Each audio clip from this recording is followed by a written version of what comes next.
After the game, Pope said, "I failed to lead our team today. Terrible." The Kentucky Wildcats' loss to the nationally ranked Auburn Tigers was a stark and compelling reminder of how excellence in college basketball requires not only talent, but also energy, execution, and leadership. The team succumbed to a well-oiled machine led by head coach Bruce Pearl.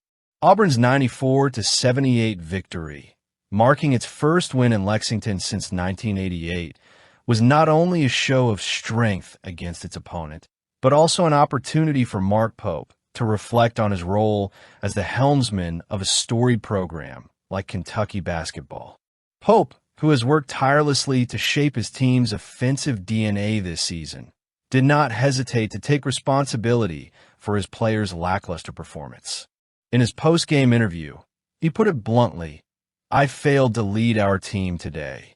This statement, full of self-criticism and transparency, is emblematic of Pope's leadership style. He knows that in moments like this, blame cannot be spread among the players or attributed solely to external circumstances. In college basketball, where the margins between success and failure are narrow, the coach is both a strategist and a motivator, and Pope fully recognizes this. The Auburn game exposed some of the weaknesses that still persist in the Wildcats roster. Without Jackson Robinson, a key player who declared himself out of the season, the team faces significant challenges in terms of rotation and depth. This factor, coupled with the Tigers' quick sequence of games and defensive intensity, resulted in a performance that fell short of expectations. Kentucky, known for its ability to shoot three-pointers efficiently, converted only 4 of its 17 attempts from distance, well below its seasonal average and the ambitious goals set by Pope. This drop in offensive production highlights the team's difficulty in maintaining rhythm and finding fluidity against an aggressive and communicative defense like Auburn's. Yet even in the midst of defeat, there are valuable lessons to be learned. Pope repeatedly highlighted Auburn's merit, acknowledging the technical and tactical quality of their opponents. "They punished us tonight," he said, praising both the players and the coaching staff.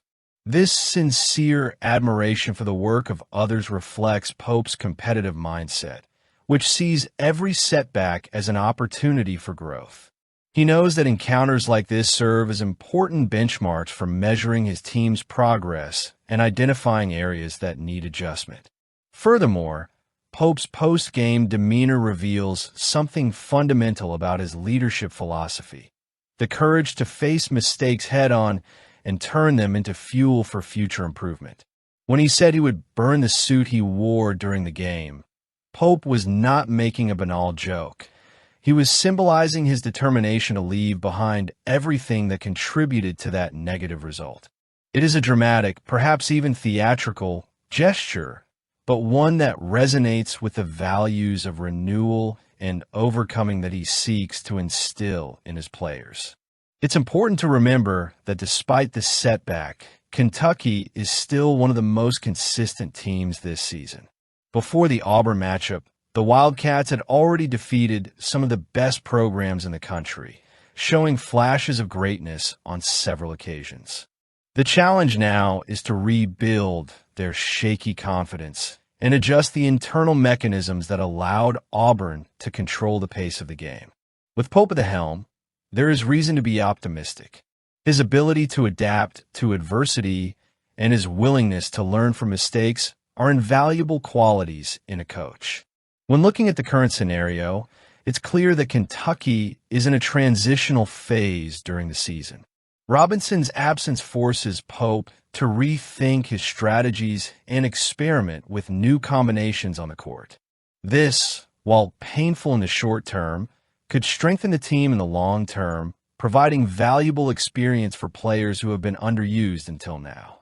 In addition, Pope's humility in taking responsibility for the loss creates an environment of trust and unity within the group, crucial elements for any team aspiring to great things.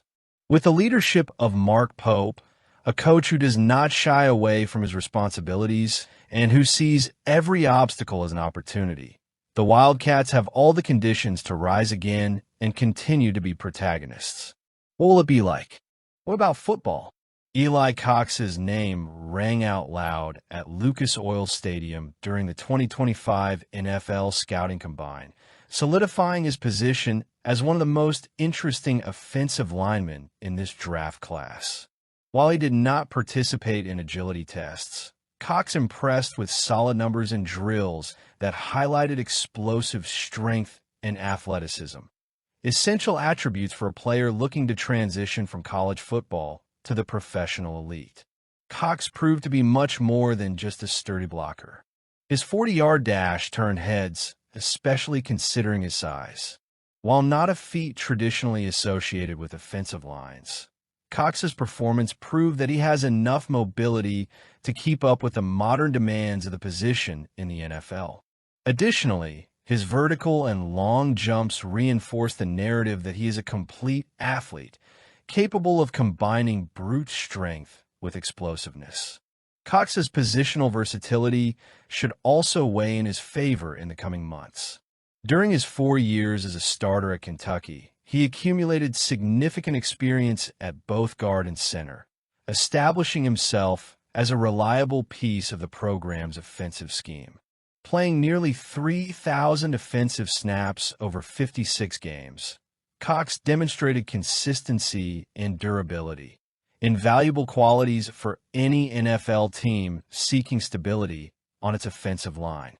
The impact of Cox's performance at the Combine cannot be understated.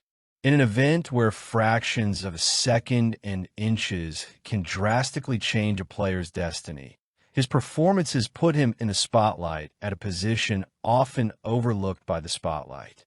He now positions himself as a strong candidate to be selected in the early rounds of the 2025 NFL Draft, following the footsteps of other former Kentucky players who have made their way into the league in recent years. If selected, Cox would become the 6th offensive lineman from the program to make it to the NFL in the last 7 years, a legacy that reflects the excellence of talent development in Lexington. Meanwhile, another Kentucky name also stole the headlines in Indianapolis.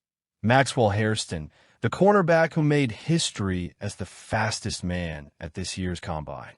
With a blistering 4.29 second time in the 40-yard dash, Hairston confirmed his status as one of the most dynamic secondary defenders on the market.